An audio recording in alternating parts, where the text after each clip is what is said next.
I do believe that the ICTY has delivered on global justice and human rights. And we discussed today not only the jurisprudence that is now being applied not only in national courts but in regional institutions, the new hybrid tribunals, and principally the International Criminal Court. It's pioneering work on the ICTY, and the legacy will continue forever from now on. I think it's a very rich legacy. First and foremost, as the first international tribunal to investigate and prosecute serious international crimes since Nuremberg, the ICTY showed beyond any doubt that an international tribunal can work and work effectively in providing justice when horrific crimes have occurred. I think the ICTY has played a very important role. And so perhaps the ICC and other international criminal court will take some examples from the experience of ICTY.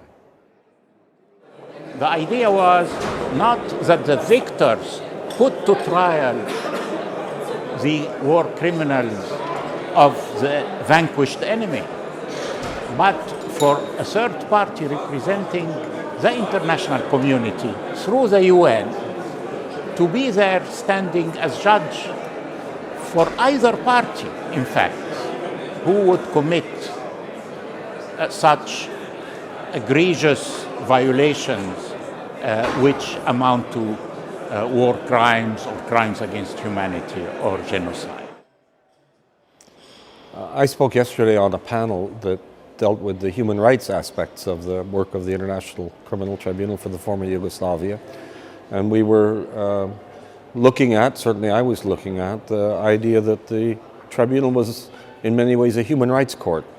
I'm interested in how it interacts with other human rights institutions like the European Court of Human Rights, but also how it in itself is an enforcement mechanism for human rights. Many people like myself who have been involved with the tribunal and with international justice more generally since the 1990s did so out of a commitment to the promotion of human rights. We came from the human rights stream, from the human rights community, and the tribunal has proven itself to be a very effective mechanism to promote human rights in its own way in the Balkans. In particular, and this was the gist of my remarks, in particular as a means of protecting the rights of national minorities and minorities throughout the former Yugoslavia, whether they're Bosniaks in Bosnia and Herzegovina, or Serbs in the Krajina, or Croats in Bosnia and Herzegovina.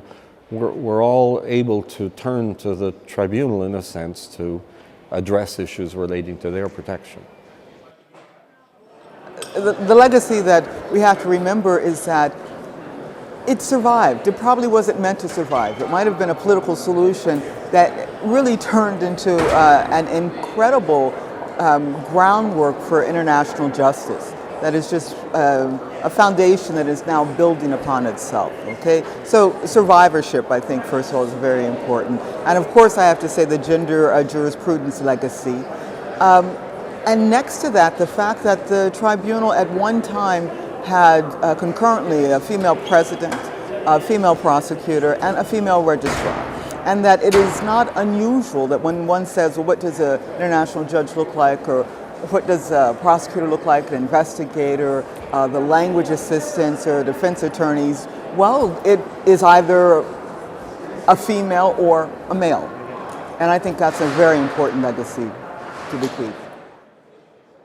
It is possible to assess the legacy at different levels. You may have an assessment of its legacy in terms of jurisprudence and contribution to the evolution of the international norms, and I think in that respect its contribution has been significant, contributing to the norms which allow the international community to fight impunity in an increasing manner now. But also you can make a kind of political assessment, trying to see in how far the activity of the tribunal has contributed to the peace, stability, and reconciliation in the Balkans. And there again, I must say, we make a very, very positive assessment of what has been the impact of the court. I think one of the major legacies is that we did it, that we demonstrated that it was possible to try individuals in an international court that was not wedded to either the common or the civil law system, but that instead it was, as we say, we lawyers like to say, sui generis, you know. It was into its own, it was special, unique, and we did that. And I think that after the Nuremberg trials, there was talk of establishing an international criminal court, but no one thought that it would be possible to try these international crimes in an institution when the accused and the lawyers are used to either one or the other system. So we've done it, and we've been successful at doing it. You know, any court that has indicted 161 persons, and all of those persons have, in fact, either been tried or will be tried, is quite an amazing statistic. That doesn't happen in the United States. It doesn't happen. The legacy of the work done by the ICTY in this respect is of the utmost importance for the generations to come.